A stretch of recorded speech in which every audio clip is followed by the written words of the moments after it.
Gold, trusted gold buyers. మీరు తాకట్టు పెట్టిన బంగారాన్ని విడిపించి ఈ రోజు ఉన్న మార్కెట్ ధరకు కొనబడను.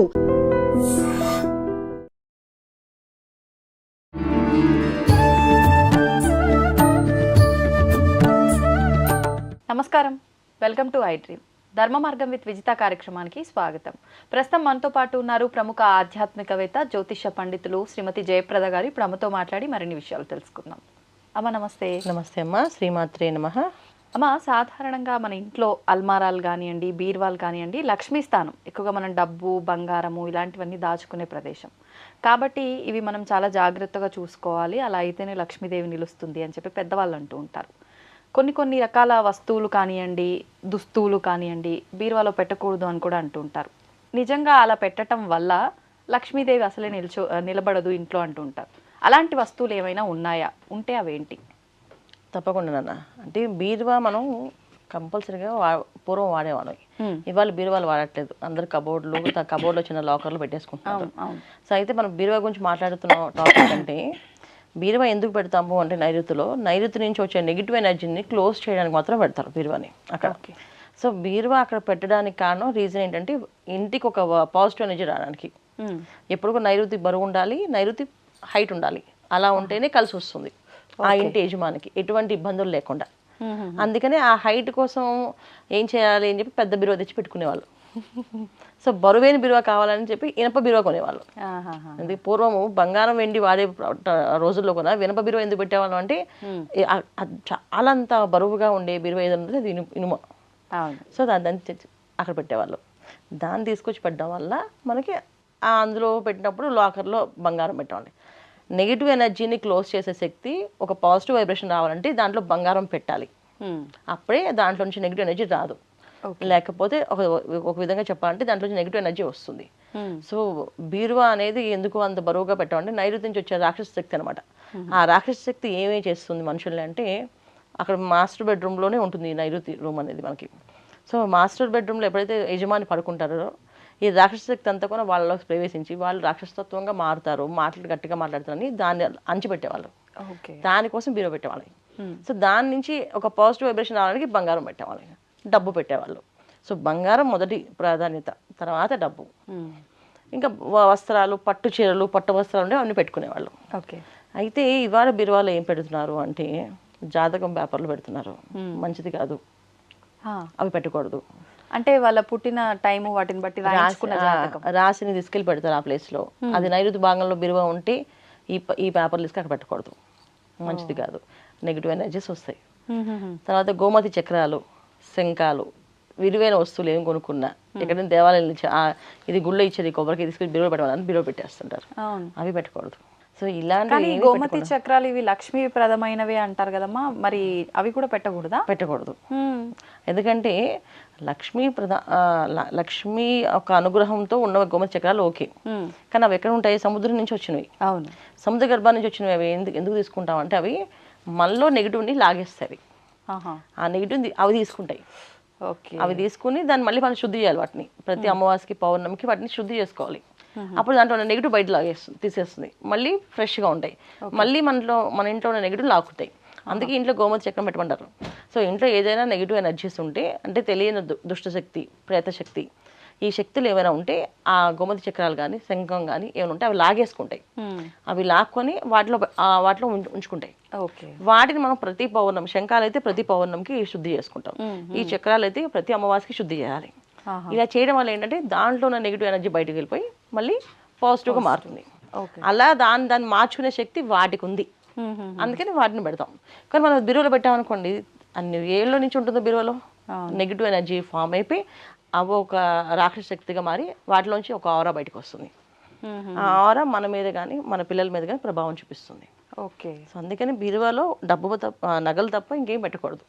ఇవాళ నగలు కూడా పెట్టట్లేదు, అన్ని బ్యాంకులో పెడుతున్నారు, లాకర్స్లో పెడుతున్నారు, బ్యాంకులో పెడుతున్నారు. ఇంకా నైరుతిలో బీరువా కూడా చాలా మంది పెట్టట్లేదు, అన్ని కబోర్డ్స్ పెడతారు. ఒకవేళ బీరువా పెడితే మాత్రం ఖచ్చితంగా దాంట్లో ఇంత బంగారం అయినా పెట్టాలి, పెట్టి దాన్ని లాక్ వేయాలి. అప్పుడే దాంట్లో ఉన్న పాజిటివ్ ఎనర్జీ మనకు ఉంటుంది. లేకపోతే ఆ బీరువా నెగిటివ్ అవుతుంది. ఆ నెగిటివ్ ఎనర్జీ మన మీద, పిల్లల మీద, అందరి మీద చూపిస్తుంది ఎఫెక్ట్. అంటే ఎలాంటి ఎఫెక్ట్ చూపిస్తుంది అంటే, ఆలోచన విధానం అనేది మారిపోతూ ఉంటుంది. ఎలా మారిపోతుంది ఆలోచన అంటే, మంచి ఆలోచించేవాడు చెడుగా ఆలోచిస్తుంటారు, ఒక మంచి చేయాలనుకుంటారు, నేను చేయాలి ఎందుకు చేయాలి నేను అసలు అనుకుంటారు. అది అంటే పూర్వము ఒక కుటుంబం ఉండేది.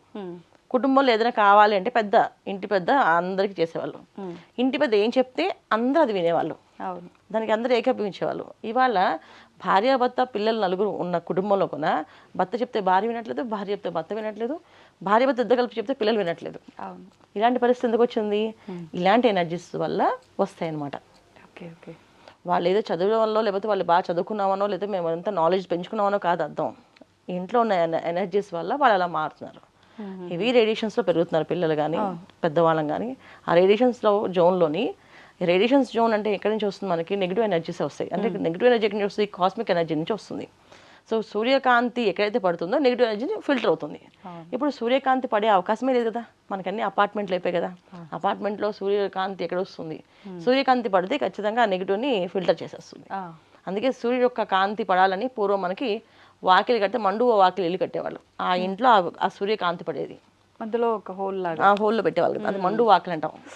సో ఆ మండువ వాకిలి ఇల్లు అంటామట. అంటే దాని నుంచి సూర్యుడు కరెక్ట్గా ఇంట్లోకి వచ్చేది, ఆ ఎనర్జీ మొత్తం ఇల్లంతా పాజిటివ్ అయ్యేది, ఎటువంటి నెగిటివ్స్ ఉన్నా బయటికి పోతుండేది. సో అక్కడ మధ్య తులసం ఉంటుంది. సో తులసికి ఎక్కువగా పాజిటివ్ని గ్రాప్ చేసి పెట్టుకుంటుంది. సో సూర్య రశ్మి నుంచి వచ్చే ప్రతి ఒక్క ఎనర్జీని తులసి దాన్ని స్టోర్ చేస్తుంది. అందుకే తులసి మొక్క కంపల్సరీ అంటారు. అందుకే తులసి లేని ఇల్లు ఇంకా ఇల్లు శ్మశానంతో సమానం, ఉండకూడదు అంటారు. కంపల్సరీ తులసి పెట్టాలంటారు. ఎందుకంటే తులసిలో ఉన్న పవిత్రమైన ఎనర్జీ ఏంటంటే పాజిటివ్ వైబ్రేషన్. తులసి మొక్క పవిత్రము పూజ అదంతా తర్వాత విషయం. ముందైతే తులసి మొక్క ఉంటేనే పాజిటివ్ ఎనర్జీని అది వ్యాపిస్తుంది మొత్తం. అది ఎటువంటి దుష్ట శక్తిని, ఎటువంటి పీడ శక్తిని, ఎటువంటి ప్రేత శక్తిని లోపలికి రానిదు తులసమ్మ ఉంటాయి. ఇప్పుడమ్మా బీరువాలో చాలా వరకు బట్టలు కూడా కొన్ని రకాలవి వెంటనే వాష్ చేయకూడని దుస్తువులు ఉంటూ ఉంటాయి. అటువంటివి ఒకసారి కట్టుకున్నాక 2 సార్లు కట్టుకున్నాక కూడా మడత పెట్టి బీరువాలో పెడుతూ ఉంటారు. అలా పెట్టొచ్చు అంటారా? అసలు బీరువాలో బంగారం తప్ప ఏమి పెట్టకూడదు అన్న. అసలు బట్టలే పెట్టకూడదు.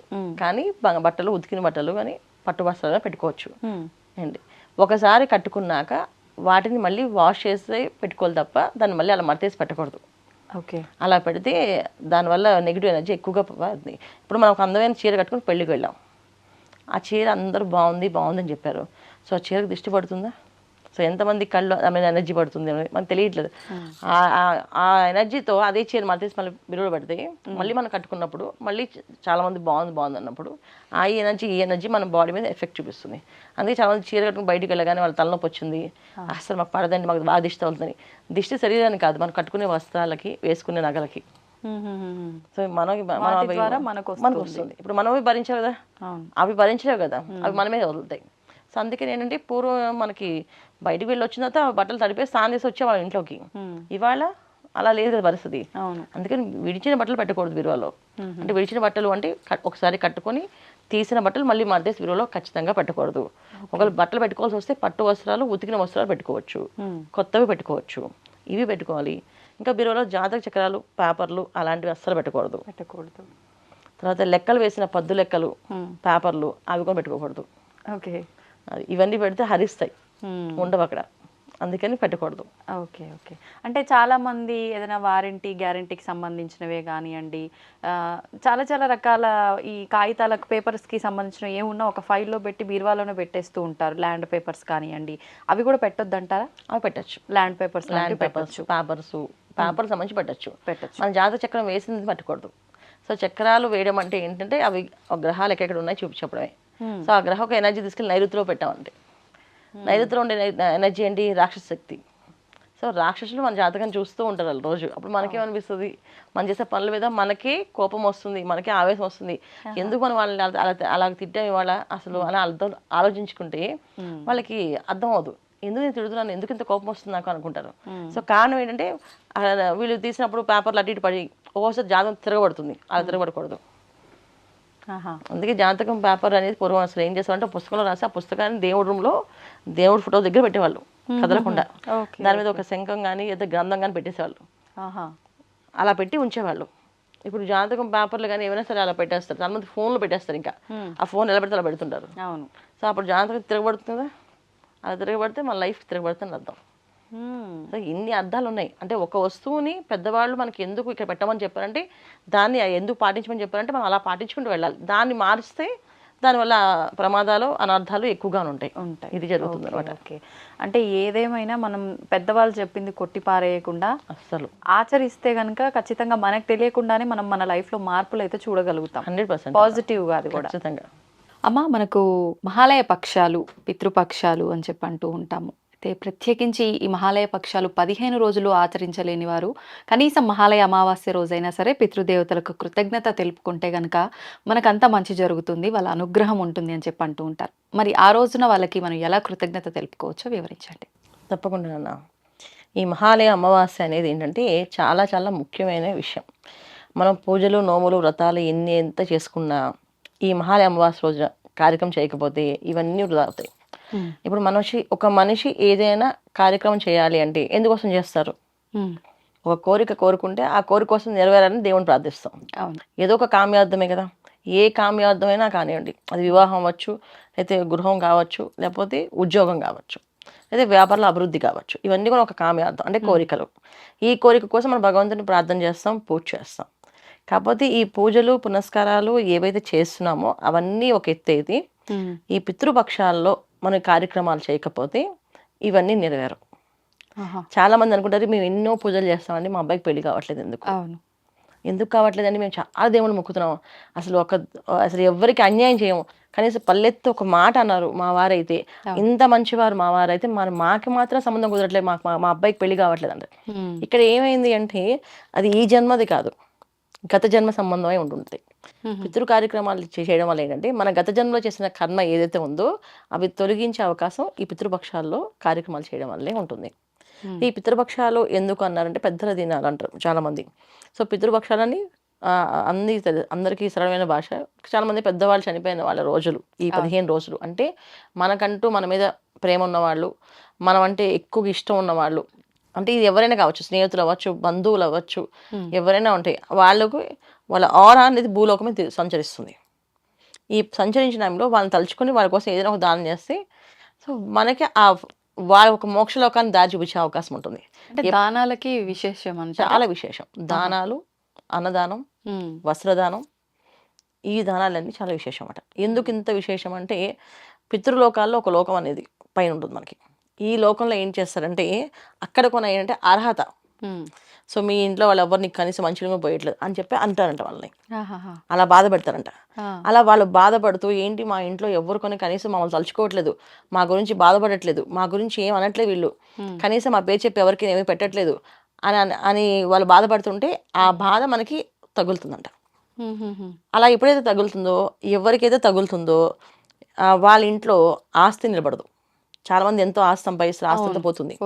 అలాగే వివాహాలు అవ్వవు, అలాగే వంశ అభివృద్ధి ఉండదు. అంటే వంశ అభివృద్ధి అంటే మగ సంతానం ఉండదు ఇంట్లో, అందరూ ఆడపిల్లలే పుడుతుంటారు.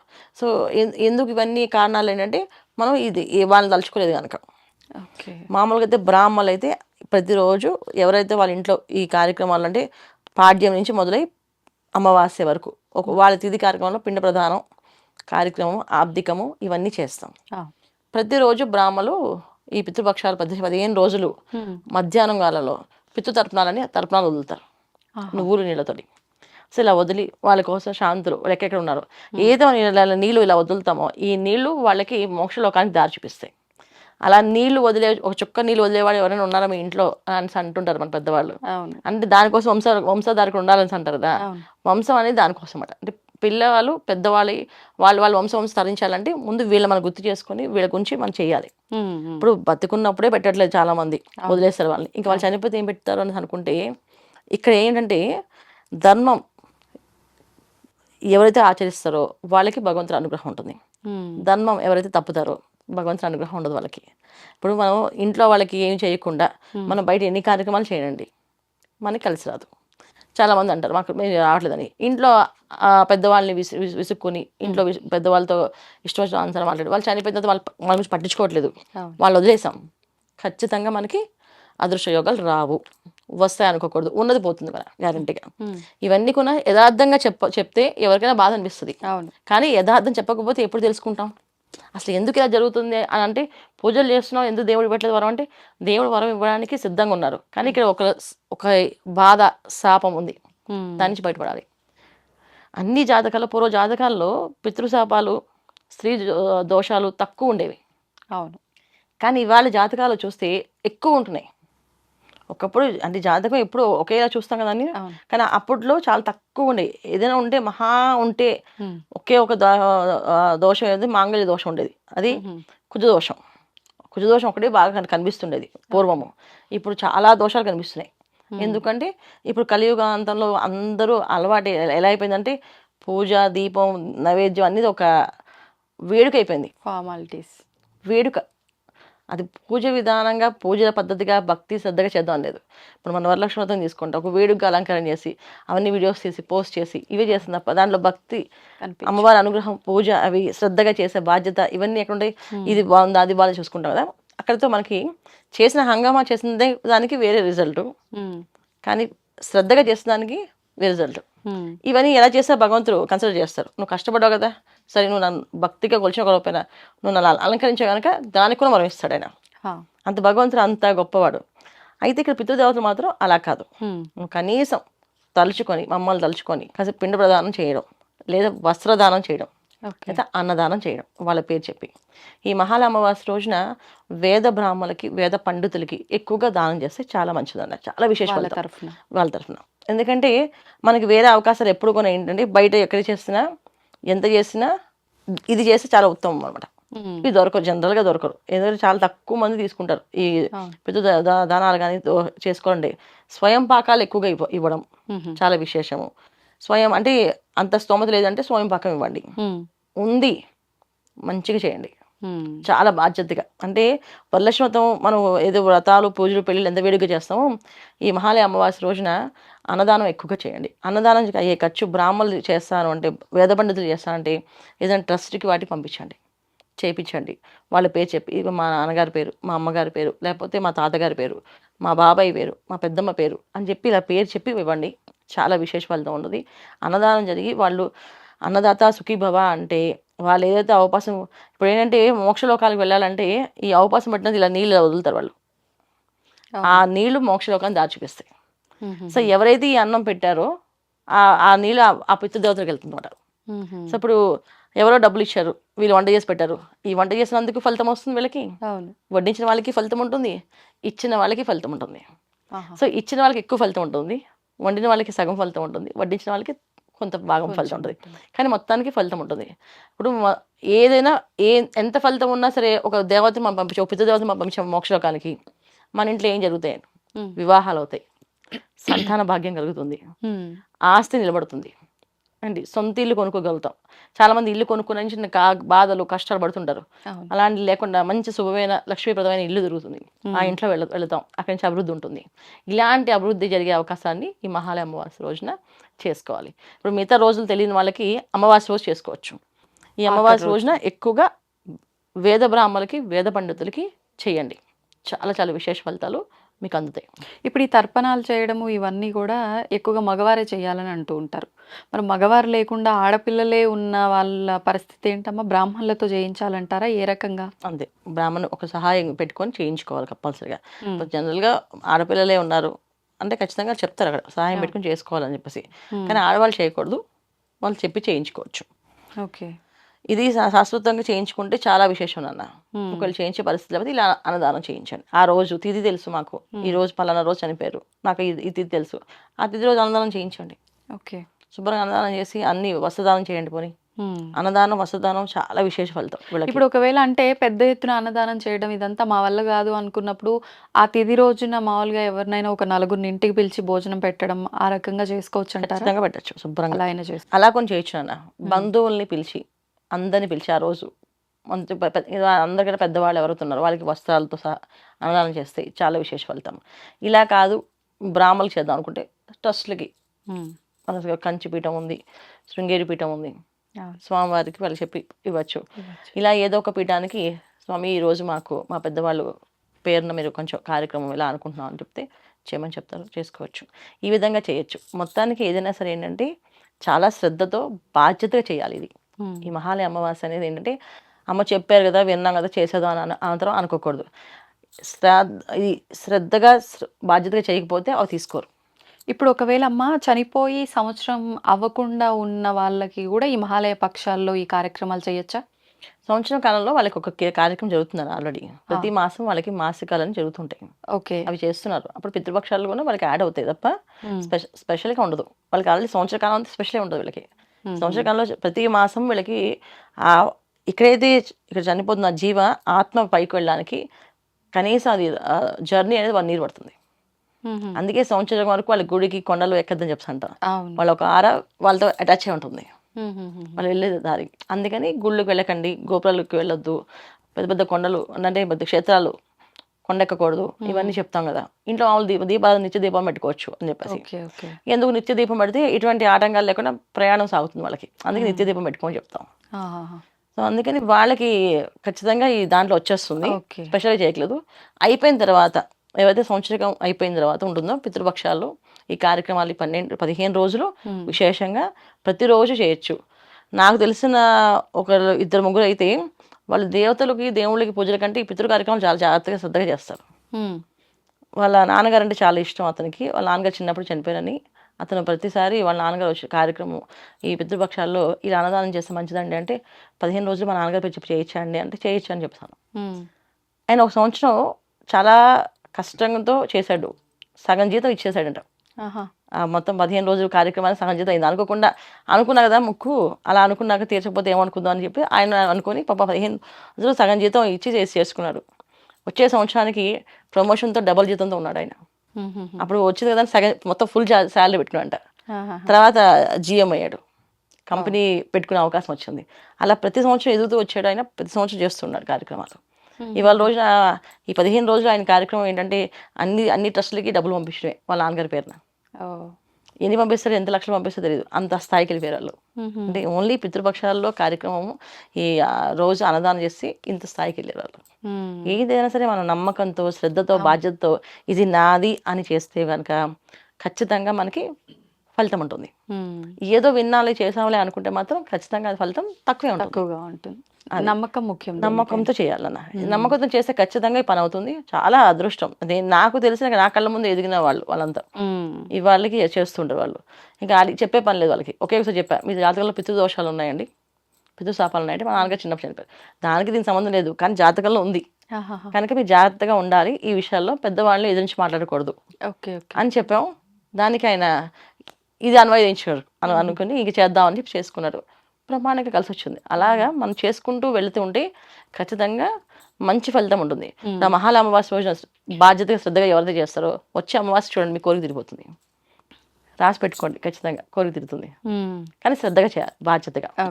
అలా సాధారణంగా మనం ప్రస్తుత రోజుల్లో చూస్తున్నాం, ఉద్యోగంలో ప్రతి ఒక్కరికి కూడా ఏదో ఒక ఆటంకము, ఏదో ఒక ఇబ్బంది. ఎంత కష్టపడ్డా కూడా మాకు ప్రమోషన్స్ లేవని, ఇంకా ఈ ఉద్యోగాలు వద్దు బిజినెస్ చేసుకుంటే బాగుంటుందేమో అనే ఒక ధోరణి కూడా ఏర్పడే పరిస్థితులు చూస్తున్నాం. అసలు అంటే ఏ గ్రహం యొక్క పరిస్థితులు బాగాలేకపోతే ఈ ఉద్యోగంలో ఇలాంటి ఇబ్బందులు తలెత్తుతాయంటారు? వాటి నుంచి బయటపడాలి అంటే ఎటువంటి పరిహారం చేసుకుంటే బాగుంటుంది? తప్పకుండా అన్న, చాలా మంచి క్వశ్చన్. ఎందుకంటే అధికారంతో కూడిన పోస్ట్ ఏదైనా మనకు కావాలి అంటే ఒక అధికారం కావాలి. ఒక ఉద్యోగం అంటే ఒక అధికారమే మనకి. అది ఏ ఉద్యోగమైనా కానీ అది దాంట్లో ఒక అధికారం. ఈ అధికార స్థాయి అనేది ఉండాలి, నిలబడాలి. అది చాలా తరచుగా మారకుండా ఒకే స్థాయిలో ఎదుగుతూ దాంట్లోనే హై లెవెల్లో వెళ్ళాలి అంటే ఖచ్చితంగా వీళ్ళకి జాతకరీత్యా చాలా బలమైన గ్రహస్థితి ఉండాలి. జాతకంలో బలమైన గ్రహస్థితి ఏంటి అంటే రవి భగవానుడు ఒక గ్రహస్థితి.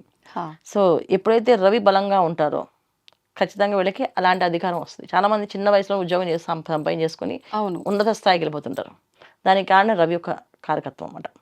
సో రవి బలం బాగా ఎక్కువగా ఉంటే ఖచ్చితంగా మంచి స్థాయిలో మంచి ఉద్యోగాల్లో నెంబర్ 1 పొజిషన్లో ఉంటారు వాళ్ళు. ఎప్పటికీ ఉన్నా వాళ్ళు ఉండడమే కాకుండా 10 మందిని తీసుకెళ్ళగలుగుతారు. అలాగా లీడర్షిప్ క్వాలిటీస్ని డెవలప్ చేసే ఎక్కువగా లక్షణం ఇది. సో జాతకరీత్యా గ్రహం రవి బలం తక్కువ ఉన్న వాళ్ళకి ఉద్యోగాలు తరచూ మారుతూ ఉంటారు. ఉద్యోగ స్థిరత్వం ఉండదు. ఉద్యోగం కోసం ప్రయత్నం చేసినా ఉద్యోగం రాదు. గవర్నమెంట్ కోసం ఎంత ప్రయత్నం చేసినా రాకుండా ఎంతకంటే లాస్ట్ ఆ టైం అయిపోయే వరకు ప్రయత్నం చేస్తూనే ఉంటారు. ఎందుకంటే రవి అనుగ్రహం లేదు వాళ్ళకి, కానీ ఆ తాపత్రయం మాత్రం ఉంటుంది వాళ్ళకి. గవర్నమెంట్ సంపాదించాలి అని చెప్పేసి అందుకని అలా తిప్పుతూ ఉంటుంది ఈ జాతకంలో. సో ఇలాగ దోషాలు ఉన్న వాళ్ళకి కాస్తంత ఇబ్బంది ఎక్కువగా ఉంటుంది. వీళ్ళు కొంచెం పరిహారం చేసుకుంటే రవి ఒక అనుగ్రహం కలుగుతుంది. ఇప్పుడు గవర్నమెంట్ కోసం సంపాదించి అది ఉద్యోగమే కాదు, ఏ పదవి అయినా సరే. ఇప్పుడు రాజకీయంలో పదవి కావాలి, అది ఉన్నతమైన పదవి కావాలి, ఖచ్చితంగా రవి భగవాన్ ఒక అనుగ్రహం కావాలి. అలాగే ఒక వ్యాపారంలో అభివృద్ధి కావాలి, దాంట్లో ఏకగ్రీవంగా వీళ్ళే ఎన్నుకోవాలి, అంటే వీళ్ళే ఉండాలి ఎప్పటికీ, అవును అంటే మంచి స్థాయిలో కాంపిటీషన్లో లేకుండా వీళ్ళే మంచి ప్లేస్లో ఉండాలి. దానికి కూడా రవి ఒక అనుగ్రహం ఉండాలి వీళ్ళకి. సో వీళ్ళకి పరిహారం ఏంటంటే ప్రతిసారి వీళ్ళు చేసుకోవాల్సింది ఏంటి, చాలా జాగ్రత్తగా చేయాలి ఇది. ఇంక రవి భగవాన్ అన్నప్పుడు ఏమవుద్దంటే ఆయన చాలా ఒక విధంగా చెప్పాలి అంటే ఆత్మాభిమానం ఎక్కువగా ఉండే గ్రహం అనమాట. అదే సింహరాశి తీసుకోండి, దీనికి అధిపతి రవి అధిపతి దానికి. ఈ సింహరాశి వాళ్ళకి అందరూ ఎలా ఉంటారంటే వీళ్ళు స్టబాన్ మైండ్తో వాళ్ళు నచ్చినట్టుగా అలా అల్లుకొని అలా ఉంటారు, ఎక్కువ ఎక్స్ట్రీమ్కి వెళ్ళరు, అలాగని లో లెవెల్ దిగరు, మీడియం లెవెల్లో మనకు ఆల్రెడీ తెలుసు మన స్థాయి, మనం అంత మించి వెళ్ళకూడదు, మాట్లాడకూడదు, ఆ లెవెల్లో ఉంటారు. ఎందుకంటే దీని తత్వం ఏంటంటే అక్కడికి రవి కారకత్వం నుంచి వచ్చింది. ఆత్మాభిమానం చాలా ఎక్కువగా ఉంటుంది వీళ్ళకి. ఈ ఆత్మాభిమానం ఎక్కువగా ఉంటుంది కనుక మనం చేసే పని ఏదైనా శ్రద్ధగా చేయకపోతే ఆత్మాభిమానం దెబ్బతింటే ఇంకేం విషయం చేయరు వాళ్ళు. ₹1,00,00,000 ఇస్తాను అన్న సరే నా ఆత్మాభిమానం దెబ్బతింది, నేను రాను. అలాగే ఇప్పుడు ఇక్కడ పరిహారం కొన్ని ఏంటంటే, సో రవి యొక్క కారకత్వం ఎలా ఉంటాయంటే, రవి గ్రహాన్ని మనకు అనుకూలంగా కావాలి, ఆయనకి అనుకూలంగా మనం చేయాలి అంటే ఏం చేయాలంటే కొంచెం జాగ్రత్తగా శ్రద్ధగా బాధ్యతగా చేయాలి. ప్రతి మాసంలో సప్తమి తిథి రోజున రుద్రాభిషేకం చేయించుకోవడం, ఇంట్లో రుద్రాభిషేకం చేయించుకోవడం. అధికారం కావాలి, రాజకీయాల్లో అధికారం కావాలంటే ఇంట్లో ప్రతి మాసంలో సప్తమి తిథి అంటే ఏంటంటే మనకి ఎలా తీసుకోవాలంటే అమావాస్య తీసుకోండి. అమావాస్య గుర్తుంటుంది జనరల్గా, అమావాస్య నుంచి 8వ రోజు వస్తుంది. అమావాస్య 1, తర్వాత పాడ్యమి, విదియ, తదియ, చవితి, పంచమి, షష్ఠి, సప్తమి. ఈ సప్తమి రోజు ఖచ్చితంగా విశేషంగా రవిగ్రహానికి సంబంధించిన అరుణపారాయణం చేయించుకోవచ్చు, లేదా రుద్రాభిషేకం చేయించవచ్చు. ఈ 2 కార్యక్రమాలు చేయించిన వాళ్ళకి ఖచ్చితంగా ఇలా సప్తమ అంటే 7 వారాలు చేయగానే 7 మాసాలు అంటే 7 సప్తమ తిథులు అంటే 7 మాసాలు అవుతాయి, అంటే 7 నెలలు అవుతాయి. ఈ 7 మంత్స్ ఎవరైతే చేస్తారో ఖచ్చితంగా వాళ్ళకి ఆ పని నెరవేరుతుంది, ఆ కోరిక తీరుతుంది. కాకపోతే శ్రద్ధగా బాధ్యతగా చక్కగా చేసుకోవాలి. చేయమన్నారు చేస్తున్నాను కాదు. ఈ చేసినంత కాలము ప్రతిరోజు సూర్య భగవానికి నమస్కారం చేయాలి. ప్రతిరోజు పొద్దున్నే సూర్యోదయానికి పూర్వం నిద్ర లేవాలి, సూర్యుడికి నమస్కారం చేయాలి, సూర్యుడికి అర్ఘ్యం వదలాలి. ఇవి చేస్తూ సప్తమి తిథి రోజు మాత్రం ఇంట్లో అభిషేకం చేయించుకోవాలి. ప్రతి సప్తమి తిథి రోజున అభిషేకం చేయించుకుంటుంటే వీళ్ళకి చాలా అదృష్ట యోగం ఉంటుంది. దీన్ని శుక్ల సప్తమి అంటాం. అంటే 2 సప్తములు వస్తాయి ప్రతి మాసం మనకి, శుక్ల సప్తమి, బహుళ సప్తమి. ఈ శుక్ల సప్తమి రోజు చేయించిన విశేష ఫలితం వీళ్ళకి ఉంటుంది. అంటే మాసంలో ఒక సప్తమి రోజు వీళ్ళు చేయిస్తారు. అది ఒక్కొక్కసారి భాను సప్తమి అని వస్తుంది, అంటే ఆదివారం వచ్చి సప్తమి తిథి వస్తుంది. ఆ రోజు అరుణ పారాయణతో రుద్రాభిషేకం చేపిస్తే చాలా విశేష ఫలితాలు ఉంటాయి. తర్వాత ఒక్కొక్కసారి గురువారం సప్తమి తిథి వస్తుంది, ఆ రోజు రుద్రాభిషేకము, లక్ష్మీ అమ్మవారికి అష్టోత్తరము, లక్ష్మీ అమ్మవారికి జాజిపూలతో సహస్రనామం పూజ, ఇవి చేయిస్తే ఇంకా విశేష ఫలితాలు ఉంటాయి. వారాన్ని బట్టి చూసుకొని ఎలా చేస్తే బాగుంటుంది 100%. అలాగే సోమవారాలు వచ్చాయి సప్తమి రోజు, సోమవారం వస్తే పాలాభిషేకం. పాలాభిషేకం చేస్తే అమ్మవారికి శ్రీ సూక్తంతో పాలాభిషేకం అలా చేసి ఆ విధానంతో పూజ చేస్తే ఇంకా విశేష ఫలితం వస్తుంది. ఇలాగేం చేయాలి, ఈ విధంగా చేసుకుంటూ వెళ్తే అధికారాలు అంటే రాజకీయంలో బలం కావాలనుకుంటే ఈ విధంగా చేయాలి. ఉద్యోగం కోసం ప్రయత్నం చేసేవాళ్ళు ఉద్యోగం కోసం అయితే సప్తమి రోజు ఇంట్లో అభిషేకం చేయించుకోవచ్చు, లేదా గుడికి వెళ్ళి గుళ్ళో అభిషేకం చేయించుకోవచ్చు. ప్రతి సప్తమి రోజు గుళ్ళో అభిషేకం చేయించుకొని అక్కడ రావి చెట్టు ఉంటే రావి చెట్టు చుట్టూ ప్రదక్షిణాలు చేసి 11 ప్రదక్షిణాలు చేసి దండం పెట్టుకుని వస్తే కానీ ఉద్యోగం వస్తుంది. అంటే ఇక్కడ ఏంటంటే మనకి స్థితి ఉంది, చేయించుకునే స్థితి ఉన్నప్పుడు శుభ్రంగా ఇంట్లో చేయించుకోవాలి. లేదంటే మనం అంత స్థితి లేదు అంటే చక్కగా దేవాలయానికి వెళ్ళి అభిషేకం చేయించుకోండి. ప్రదక్షిణాలు 11 ప్రదక్షిణాలు చేయండి, రావి చెట్టు చుట్టూ 11 ప్రదక్షిణాలు చేయండి. ఇది కూడా సప్తమి రోజే ప్రతి సప్తమి ఇలా 7 సప్తములు చేస్తే అంటే 7 నెలలు చేస్తే ఖచ్చితంగా 8వ నెలకు వాళ్ళకి మంచి శుభవార్త ఖచ్చితంగా వచ్చేస్తుంది. అది ఉద్యోగం కోసమైనా, అలాగే వ్యాపారంలో అభివృద్ధి కోసమైనా, అలాగే రాజకీయంలో అధికారం కోసమైనా సరే ఈ పరిహారం చేసుకుంటే మాత్రం చాలా చాలా విశేష ఫలితం అన్నమాట. ధన్యవాదాలమ్మా. నమస్తే అమ్మా. శ్రీమాత్రే నమః. And for more videos, please subscribe to iDream. Please subscribe to iDream. Please subscribe iDream. And please subscribe to iDream. For more videos, subscribe to iDream. please like, share and subscribe to the channel. Congratulations, iDream. Subscribe to iDream. Subscribe to iDream. So subscribe to iDream Media. iDream team andarki huge congratulations. Please subscribe iDream Media. Please subscribe to iDream. Subscribe iDream. Please subscribe to iDream. I dream అంటే నా కళల ఛానల్ను subscribe చేసుకున్న నోరు తిరుగుతలేదు, మీరైతే గంట గుర్తు కొట్టండి. For more such videos, please subscribe to iDream. Subscribe to iDream. Please subscribe to iDream. Please subscribe iDream Media. Please do subscribe to iDream. Please subscribe to iDream Media. For best entertainment and information, please subscribe iDream. And don't forget to subscribe to iDream.